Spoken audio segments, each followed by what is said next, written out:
Bienvenidos a Crónicas de Sangre y Misterio, donde exploraremos los casos más impactantes, inquietantes y llenos de misterio, como las mentes y vidas de los criminales más infames de la historia. Mi nombre es Diana y en este episodio nos adentraremos en una historia que no solo es espeluznante por la brutalidad de sus hechos, sino también por el rostro angelical de su protagonista. Un contraste tan perturbador como fascinante. Hoy hablaremos sobre Carlos Robledo Puch, conocido como el Ángel de la Muerte. Su nombre quedó grabado en la historia criminal de Argentina como uno de los asesinos más despiadados y enigmáticos.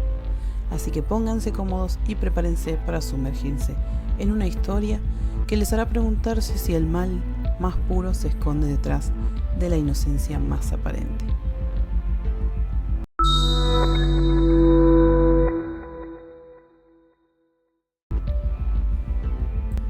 Todo comienza con sus padres, Héctor Robledo y Josefa Puch, que eran, a simple vista, una pareja común en la Argentina de mediados del siglo XX. Héctor era un inmigrante de ascendencia alemana, un hombre severo, de esos que creían que la disciplina y la rigidez eran las claves de su vida. Trabajaba como mecánico, oficio que había aprendido desde joven en talleres donde el olor a grasa y aceite se mezclaban con las conversaciones duras de hombres curtidos por la vida. Carlos Eduardo Robledo Puch nació en un hogar aparentemente común, en el seno de una familia de clase media, que a simple vista podría haber sido la de cualquiera. Su padre era un hombre rígido, reservado y marcado por la moral y los valores tradicionales de su época. Los pocos testimonios que existen lo describen como alguien que creía fervientemente en la disciplina y la rectitud. Aquel hombre no dejaba lugar para gestos afectuosos. En su mundo no había espacio para la ternura ni el desorden. Sin embargo, el peso de sus expectativas caía sobre Carlos, de forma constante, aunque él nunca pareciera verlo directamente. Era un hombre acostumbrado al trabajo duro y al cumplimiento de sus deberes sin cuestionamientos. Así era como entendía que debía criarse a un hijo. Pero su enfoque frío y calculador dejaría una huella particular en el pequeño Carlos, que desde chico sintió que jamás podría satisfacerlo. La madre de Carlos, Josefa, en cambio, era una mujer que encarnaba una figura más sumisa y temerosa, como muchas de las mujeres de esa época, quienes seguían los lineamientos que la sociedad les había marcado. Su rol estaba relegado al ámbito doméstico, ocupándose de las labores del hogar y sobre todo de atender las necesidades de su esposo y su hijo. Era además una mujer de fe, de esas que pensaban que la familia era una pequeña iglesia que había que mantener intacta a toda costa. Esta sumisión era parte de una cultura patriarcal bastante marcada en una época en que el país estaba aún lejos de alcanzar el avance en derechos y libertades que se verían en décadas posteriores. Desde pequeño su relación con Héctor fue complicada. Su padre, fiel a su estilo autoritario, no toleraba las debilidades. Las pocas veces que Carlos intentaba demostrar sus emociones o buscar consuelo en él, recibía respuestas frías, pero aún reprimendas. Los hombres no lloran, era una frase que Héctor repetía como un mantra. Josefa, por su parte, intentaba compensar esa dureza con una dulzura que, lejos de equilibrar las cosas, terminaba por confundir aún más al pequeño Carlos. Esa dualidad de cariño y rechazo marcó su forma de relacionarse con el mundo, siempre buscando aprobación, siempre temiendo el abandono. Detrás de la fachada de una familia trabajadora había grietas profundas que con el tiempo terminarían moldeando a Carlos, de una forma que nadie podría haber imaginado. Desde pequeño su relación con Héctor fue complicada. Su padre, fiel a su estilo autoritario, no toleraba las debilidades. Las pocas veces que Carlos intentaba demostrar sus emociones o buscar consuelo en él, recibía respuestas frías o, peor aún, reprimendas. Los hombres no lloran, era una frase que Héctor repetía como un mantra. Josefa, por su parte, intentaba compensar esa dureza con una dulzura que, lejos de equilibrar las cosas, terminaba por confundir aún más al pequeño Carlos. Esa dualidad de cariño y rechazo marcó su forma de relacionarse con el mundo, siempre buscando aprobación, siempre temiendo el abandono. Detrás de la fachada de una familia trabajadora de clase media, había grietas profundas que con el tiempo terminarían moldeando a Carlos de una forma que nadie podría haber imaginado. Carlos creció en el Buenos Aires de los años 50 y 60, una época cargada de tensiones sociales y políticas. El país atravesaba una serie de golpes militares y crisis que se veían reflejadas en las calles, en la forma de vivir de las familias comunes y en el ambiente de los barrios. Era un tiempo de contrastes marcados, en donde convivían por un lado el desarrollo urbano y las aspiraciones modernas de las clases medias, y por otro, las viejas costumbres y las fuertes divisiones sociales. La presión sobre las familias, especialmente las de clase media-baja, era constante. Habría que trabajar duro, mantenerse en pie y resistir en una sociedad que oscilaba entre la estabilidad y el caos político. En este contexto, los valores de dureza, de moral inquebrantable y de autocontrol se celebraban y eran inculcados desde el hogar. Algo que sin duda marcó la vida de Carlos, aunque él mismo jamás hubiera podido expresarlo en palabras. Carlos Eduardo fue un niño extraño desde temprana edad. Los pocos conocidos que recuerdan su infancia lo describen como un chico de pocas palabras, algo retraído, pero al mismo tiempo con una cierta energía inquietante. En la escuela, Carlos era un estudiante promedio, pero su apariencia angelical no pasaba desapercibida. Era rubio, de rasgos delicados y con un carisma extraño que lo hacía destacar entre sus compañeros. Pero también era un niño que guardaba rencor con facilidad. Las humillaciones, los comentarios hirientes, las bromas pesadas que a otros niños se les olvidaban al día siguiente, en Carlos quedaban como cicatrices invisibles. Fue durante esta etapa que comenzó a desarrollar un rasgo que sería fundamental en su personalidad adulta: la incapacidad de distinguir entre una afrenta leve y una ofensa imperdonable. En su mente, todo agravio era y debía ser castigado.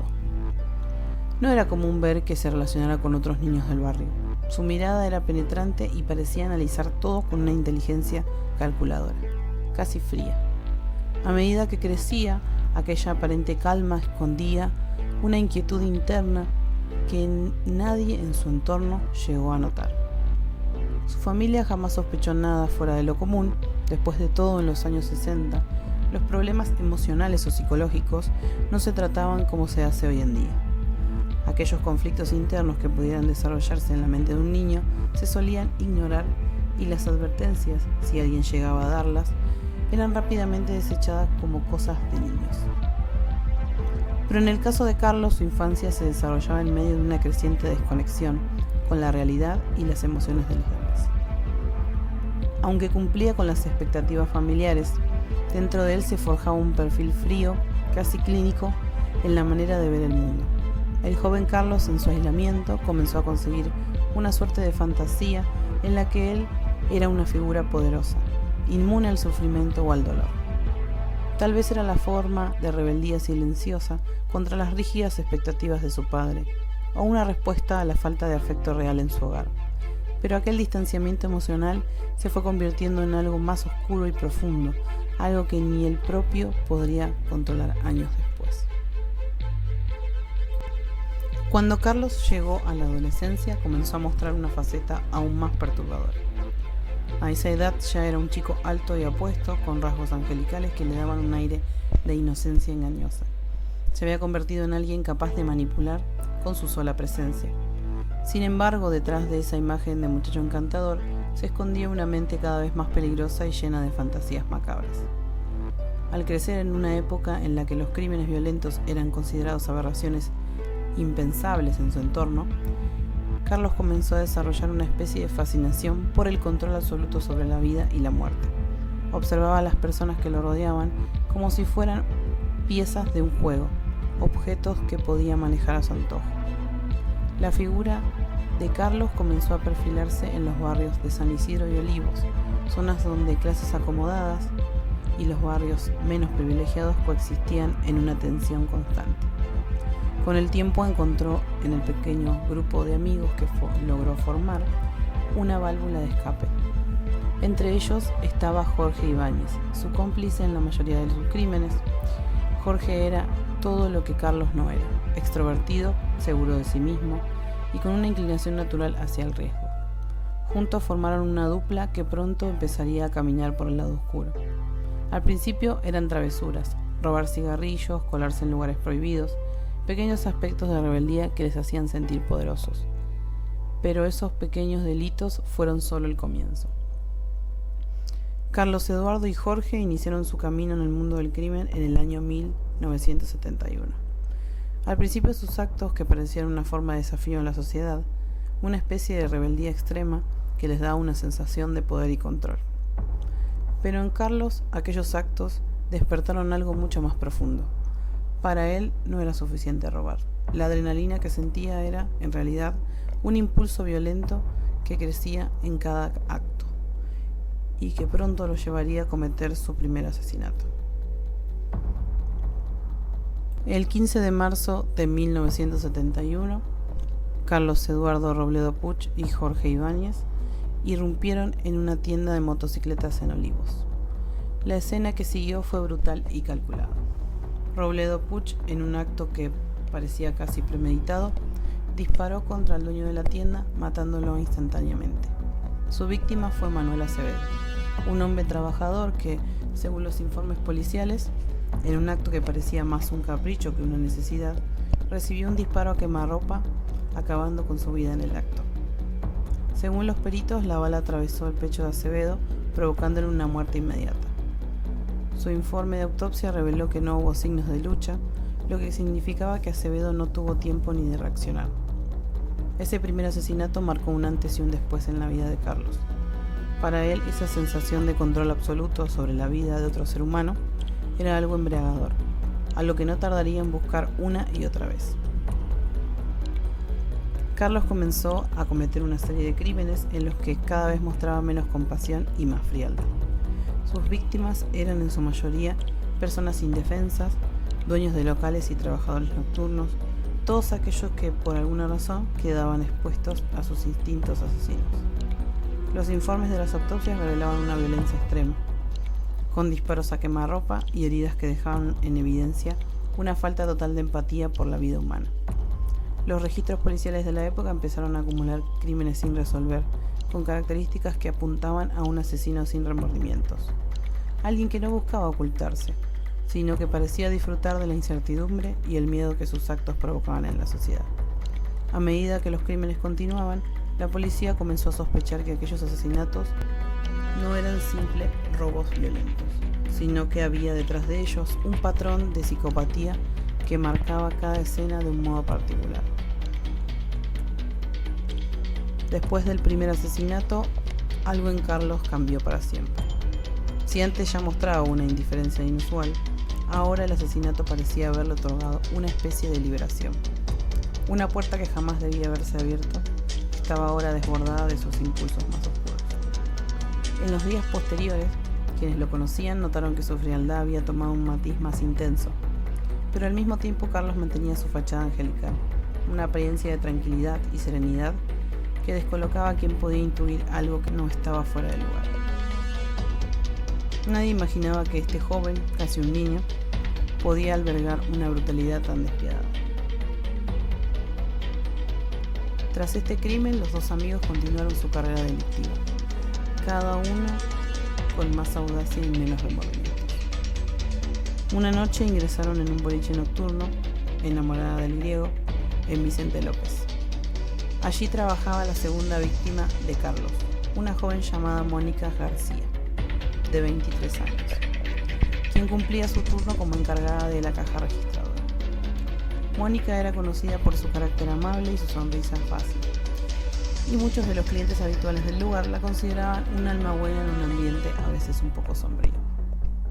Esa noche, cuando Carlos y Jorge irrumpieron con armas en mano, Mónica intentó mantener la calma.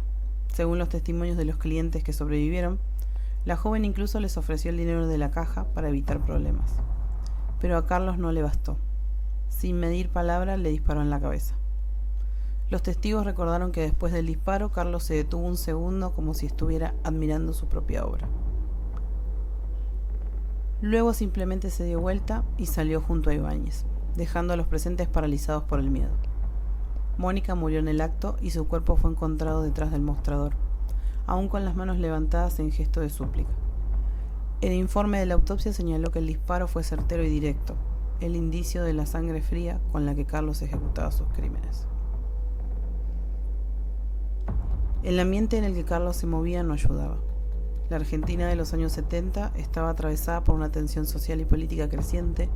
Las calles reflejaban una atmósfera de inestabilidad marcada por la inminente llegada de gobiernos militares y una ola de represión que afectaba tanto a los sectores más altos como a las clases trabajadoras.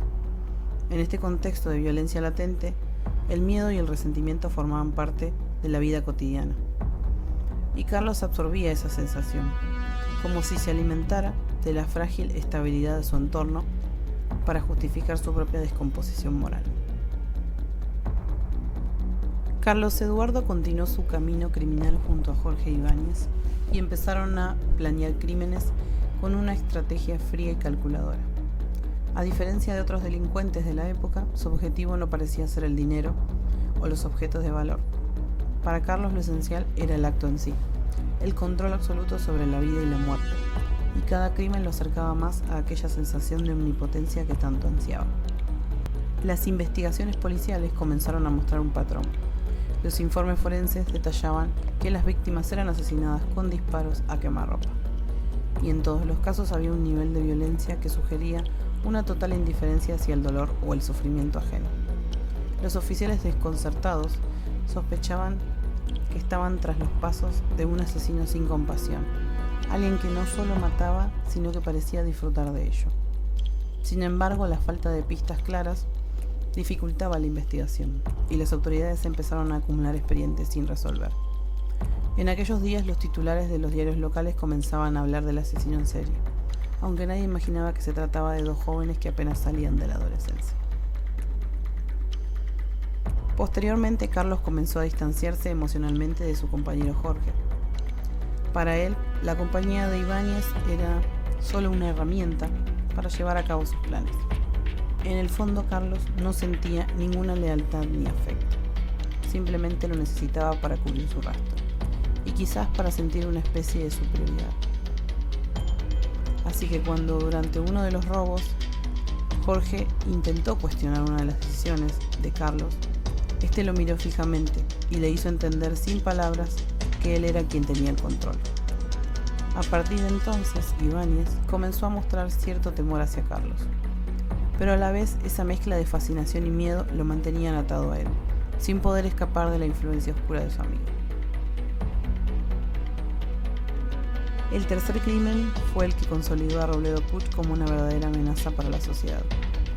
Esta vez la víctima fue un joven de apenas 19 años que trabajaba en un almacén de barrio. Durante la noche, Carlos y Jorge irrumpieron en el lugar y sin mediar palabra, Carlos disparó al muchacho. Pero esta vez el asesinato no fue instantáneo. Según el informe de la autopsia, el joven habría sufrido heridas graves antes de morir, lo que reflejaba una evolución en la brutalidad de Carlos, quien parecía disfrutar de prolongar el sufrimiento de sus víctimas. La policía, al revisar la escena, empezó a notar detalles cada vez más macabros, lo cual indicaba que el asesino se estaba volviendo más sádico en cada nuevo ataque. El asesinato de este joven causó conmoción en la comunidad, especialmente porque era alguien conocido y querido en el barrio. Los testimonios de los familiares y amigos reflejaban la impotencia y el miedo que estos crímenes sembraban en las personas. Los vecinos, temerosos de que el asesino estuviera entre ellos, comenzaron a tomar medidas de precaución, evitando salir de noche y organizándose para cuidar los comercios. Sin embargo, Carlos se movía con total impunidad, y esa sensación de estar por encima de la ley lo hacía sentirse intocable, casi invencible. Los siguientes crímenes de Carlos Eduardo Robledo Puch fueron un desfile de violencia uno tras otro, sin piedad ni remordimiento. Cada nuevo asesinato parecía aumentar su deseo de matar, como si cada vida arrebatada lo alimentara. La policía, frustrada ante la falta de avances, empezó a recibir presiones para resolver los casos y tranquilizar a la sociedad. Los investigadores llegaron a considerar la posibilidad de que estuvieran frente a un grupo organizado, ya que no les parecía plausible que solo un asesino pudiera actuar con tanta frialdad y precisión.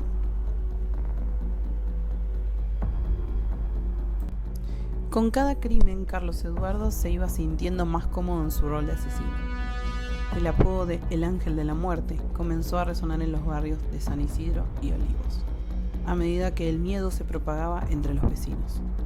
Carlos parecía gozar de esa reputación aterradora, como si el pánico en la comunidad alimentara su deseo de matar. Sin embargo, no toda la sociedad entendía aún la magnitud del peligro. En aquellos días muchos veían la delincuencia como un fenómeno de violencia aleatoria, y la figura de un asesino serial era algo propio de las películas o los relatos de otros países. Nadie quería pensar que el monstruo estaba caminando entre ellos. En los primeros meses de 1972, la violencia de Robledo Puch escaló a niveles aún más perturbadores. Esta vez decidió actuar sin la compañía de Jorge Ibáñez, quien, a pesar de ser su cómplice, comenzaba a mostrar signos de arrepentimiento y temor. Carlos sentía que podía prescindir de él y, en su creciente arrogancia, decidió ir solo a cometer el siguiente crimen. Su nueva víctima fue un joven empleado de una discoteca en San Isidro. Carlos esperó pacientemente hasta el cierre del lugar y cuando el muchacho estaba a punto de irse, lo sorprendió por la espalda y lo forzó a entrar de nuevo. Esta vez el asesinato fue particularmente sádico. Según el informe policial, Carlos no solo le disparó, sino que utilizó una cadena para infligirle golpes brutales antes de acabar con su vida. Este acto de sadismo gratuito y la ausencia de motivos para el asesinato dejaron en evidencia que Robledo Puch ya no estaba matando por necesidad de dinero o por evitar testigos, mataba porque disfrutaba hacerlo. La comunidad de San Isidro estaba conmocionada. Los rumores de un asesino en serie crecían en los cafés, en los mercados, en las esquinas. Los vecinos susurraban sobre la brutalidad de los crímenes, tratando de encontrar una lógica que pudiera calmar sus miedos. Pero los crímenes de Carlos Eduardo eran cada vez más inexplicables y aterradores. Para él, las personas no eran más que herramientas para su propio placer, juguetes que podía usar y desechar según sus deseos. Había alcanzado un punto en el que la vida humana no significaba absolutamente nada. Mientras tanto, en la mente de Carlos, su narcisismo se fortalecía con cada asesinato. Se sentía intocable, una especie de fuerza oscura que podía actuar sin temor a ser descubierto. Pero el joven no contaba con que su compañero Jorge Ibáñez empezaría a mostrar señales de arrepentimiento. Ibáñez, que había estado presente en varios crímenes, comenzó a sentir la presión de la culpa y el miedo de que en cualquier momento los atraparan. La presencia de Carlos lo perturbaba demasiado, y el terror de convertirse en una víctima más lo tenía constantemente en estado de alerta. Sin embargo, Carlos no sospechaba que su amigo estuviera a punto de traicionarlo. Para él, Jorge no era más que otro peón en su juego. Finalmente, en febrero de 1972, todo dio un giro inesperado. Durante un intento de robo en una concesionaria de autos en San Isidro, Jorge y Carlos se enfrentaron a una situación que cambiaría su destino. El día del asalto, Héctor Somoza y Ramón González, empleados, que eran amigos de años y trabajaban juntos hacía más de una década, estaban cerrando el local cuando Carlos y Jorge entraron armados. Los hombres no opusieron resistencia, incluso les entregaron las llaves de la caja fuerte sin discutir. Pero Carlos, como ya era de costumbre, decidió que eso no era suficiente. Según los peritos, le disparó primero a Somoza y luego a González, apuntando directamente a sus cabezas. La brutalidad de este doble homicidio dejó perpleja incluso a la policía, pero no podía entender por qué alguien cometería un crimen tan innecesario. Este acto hizo que Jorge por primera vez experimentara un pánico visceral que lo paralizó. Días después, la presión y el miedo acumulados en Jorge hicieron que cometiera un error fatal. Dejó rastros en la escena de otro robo y asesinato, lo que dio a la policía la pista que tanto necesitaban, permitiendo identificarlos como los autores. Poco después, Carlos Eduardo Robledo Puch fue arrestado en una operación que involucró varias fuerzas de seguridad, siendo un evento impactante. Nadie podría creer que aquel joven de rostro angelical y mirada tranquila fuera el asesino en serie que había sembrado el terror en las calles de Buenos Aires. Al ser llevado a la comisaría, su actitud fue de absoluta frialdad, sin signos de arrepentimiento ni remordimiento. Durante los interrogatorios, Carlos mantuvo una expresión de indiferencia, como si el destino de sus víctimas no tuviera relevancia alguna para él. Sus respuestas eran breves y casi mecánicas. Los oficiales no podían ocultar su desconcierto ante aquel nivel de frialdad que mostraba aquel joven de tan solo 20 años. El juicio de Carlos Eduardo Robledo Puch se convirtió en un espectáculo mediático. Los diarios lo apodaron el Ángel de la Muerte y exploraron su vida, su infancia y la aparente normalidad de su entorno. Psicólogos y psiquiatras fueron convocados para analizar su perfil y muchos coincidieron en que Carlos sufría de un trastorno antisocial de la personalidad, una psicopatía que lo hacía incapaz de sentir empatía o culpa. Durante las audiencias su rostro permanecía imperturbable, como si el proceso judicial fuera solo una molestia más en su vida. Finalmente, en 1973, Carlos Eduardo Robledo Puch fue condenado a cadena perpetua por 11 asesinatos que había cometido, así también como múltiples robos, tentativas de homicidio y agresiones. Para la sociedad argentina, el juicio representó un cierre para una época de terror, pero el recuerdo de sus crímenes y su frialdad siguieron resonando en la memoria colectiva. En prisión, Carlos continuó mostrando la misma falta de arrepentimiento y hasta el día de hoy su historia sigue siendo una de las más oscuras y perturbadoras de la historia criminalística argentina. La vida de Robledo Puch es un relato escalofriante sobre el mal en su estado más puro, un caso que desafía los límites de la comprensión humana y que los obliga a mirar de cerca las sombras de la mente humana. Tras su condena en 1973, Carlos fue enviado al penal de máxima seguridad de Sierra Chica, una prisión famosa en Argentina tanto por sus estrictas condiciones como por los conflictos violentos entre internos. Para el joven de apenas 20 años, acostumbrado a moverse libremente y a sentirse poderoso, la realidad de la cárcel fue un golpe demoledor. Desde el primer día, Carlos comenzó a demostrar la misma actitud desafiante que lo caracterizó durante su juicio. Sin embargo, en prisión esa rebeldía lo llevó a enfrentarse tanto con los guardias como con otros internos, ganándose rápidamente enemigos. En sus primeros años en Sierra Chica, Robledo Puch pasó gran parte del tiempo en aislamiento, una medida tomada por las autoridades penitenciarias para protegerlo tanto de los demás presos como de sí mismo. La fama del Ángel de la Muerte no le sirvió de mucho dentro de los muros de la prisión, al contrario. Muchos internos lo veían como un blanco fácil por su apariencia frágil y sus crímenes notorios. Se decía que Carlos intentaba mantener un aire de superioridad, pero en el fondo era un hombre roto, atrapado por sus propios demonios y sin la capacidad de formar conexiones significativas con otros. A lo largo de sus décadas en prisión, Carlos protagonizó varios intentos de escape que parecían sacados de una película de acción. El primero de ellos ocurrió en la década de 1980, cuando intentó aprovechar un traslado para fugarse. Según los registros penitenciarios, durante un viaje al hospital por un supuesto problema médico, Carlos trató de desarmar a uno de los guardias que lo escoltaban. Sin embargo, el plan fracasó y terminó recibiendo una golpiza por parte de los oficiales. Este incidente solo reforzó la decisión de las autoridades de mantenerlo bajo estricta vigilancia. Otro intento ocurrió en los años 90, involucró un plan aún más elaborado. Carlos y un grupo de internos idearon un túnel que, según ellos, los llevaría fuera de los muros de Sierra Chica. Durante semanas cavaron en secreto, ocultando la tierra removida en sus celdas. Sin embargo, los guardias descubrieron el túnel antes de que pudiera completarse, y Carlos fue trasladado a una celda de máxima seguridad. Este tipo de incidentes reforzaban su fama de ser un preso problemático, incapaz de aceptar su destino tras las rejas. Con el tiempo, los psiquiatras de la prisión y otros expertos analizaron repetidamente su comportamiento y su falta de empatía. A pesar de los años encerrado, Carlos no mostraba ningún indicio de arrepentimiento. Sus patrones de comportamiento seguían los de un psicópata clásico: un narcisismo extremo, una total indiferencia hacia el sufrimiento ajeno y una incapacidad absoluta para aceptar la culpa o las consecuencias de sus actos. Para Carlos, sus crímenes no eran una carga emocional, sino una parte de su vida que él veía como injustificadamente truncada. En entrevistas posteriores llegó a declarar que él no había cometido los crímenes solo, que su compañero había tenido un rol importante, intentando desviar la culpa y minimizando su propia responsabilidad.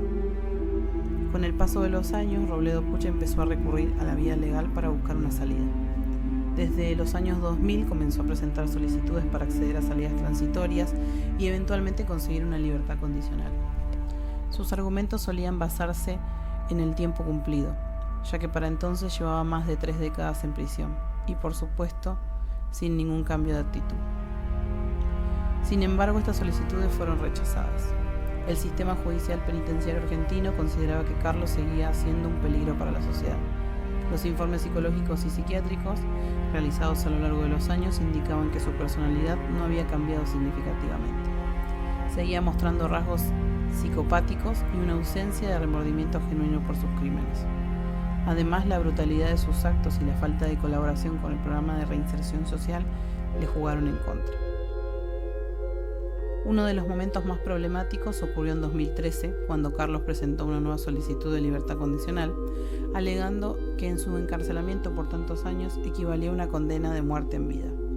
En sus declaraciones afirmó que quería salir para vivir con una mujer que, según él, estaba dispuesta a cuidarlo. Sin embargo, los jueces nuevamente rechazaron la solicitud, argumentando que no existían garantías que pudiera adaptarse a la vida en sociedad. En la actualidad, Carlos Eduardo Robledo Puch es un anciano que sigue cumpliendo su condena, ahora en el penal de Olmos, en la provincia de Buenos Aires. Su aspecto físico ha cambiado drásticamente. Aquel joven de rostro angelical y mirada penetrante es ahora un hombre avejentado, de cabello canoso y cuerpo frágil. Según algunos reportes, pasa la mayor parte de sus días en soledad, leyendo o mirando televisión en las instalaciones de la prisión.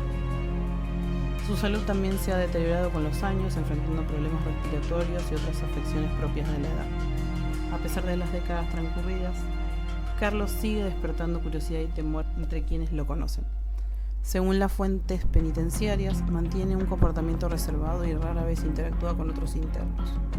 Algunos guardias han declarado que parece haberse resignado a su destino, mientras que otros aseguran que en el fondo sigue siendo el mismo hombre frío y calculador de siempre. Uno de los pocos contactos regulares que tiene es con su abogado, quien ha seguido presentando recursos legales para intentar mejorar sus condiciones de detención. Sin embargo, estos esfuerzos han sido en vano. Para el sistema judicial argentino, Carlos Eduardo Robledo Puch es un caso cerrado, una figura demasiado peligrosa y perturbadora como para considerar su reinserción en la sociedad. Los análisis psiquiátricos más recientes han confirmado que su condición psicológica es irreparable. Carlos Eduardo Robledo Puch es y seguirá siendo un peligro para la sociedad. Su historia no solo sigue viva en los archivos policiales y judiciales, sino también en la memoria colectiva del país. En un país donde los crímenes suelen olvidarse con el paso del tiempo, su figura permanece como un recordatorio de los extremos a los que puede llegar el humano.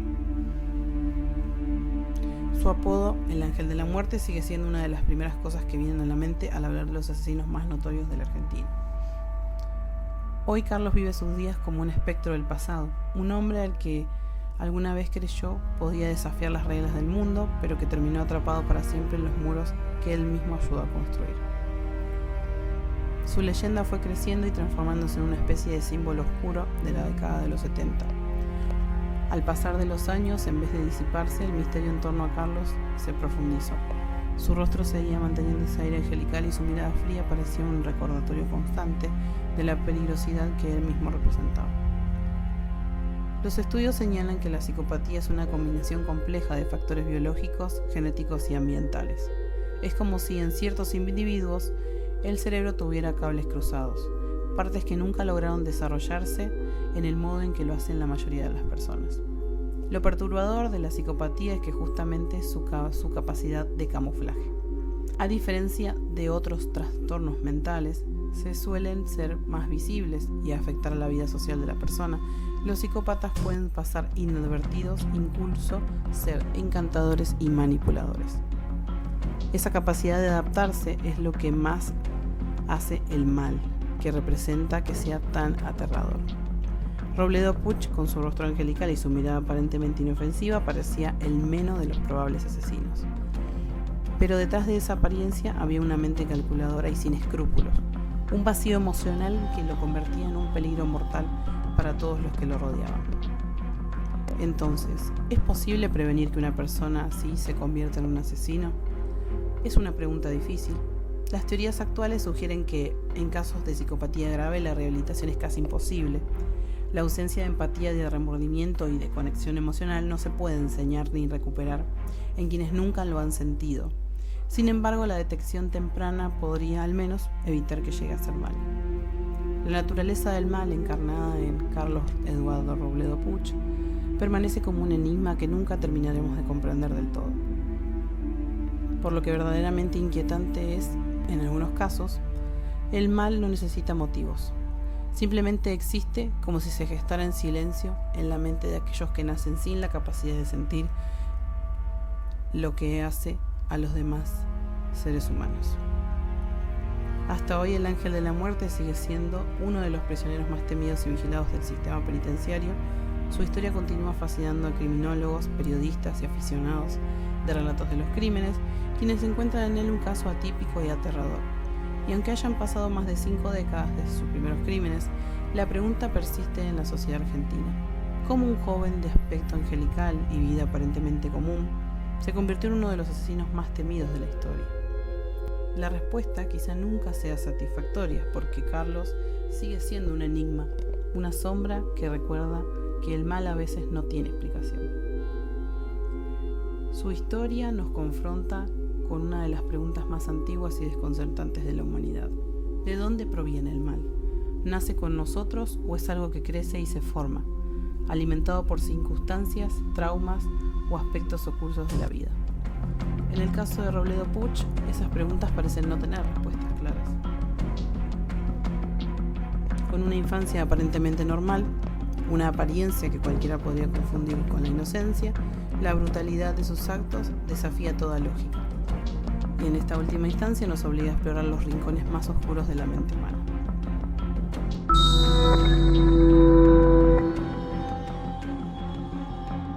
Muchas gracias por acompañarme en este episodio de Crónicas de Sangre y Misterio. Si les gustó esta historia y quieren seguir explorando los casos más fascinantes y perturbadores del mundo, no olviden suscribirse y dejarnos sus comentarios. Nos encanta saber qué piensan y qué historias les gustaría escuchar en los próximos episodios. Yo soy Diana y nos encontraremos en la próxima semana para adentrarnos en otro misterio que les hará mirar las sombras con otros ojos. Hasta entonces, cuídense y recuerden, a veces lo más aterrador no es lo que no podemos ver, sino aquello que se esconde detrás de una sonrisa. Hasta la próxima.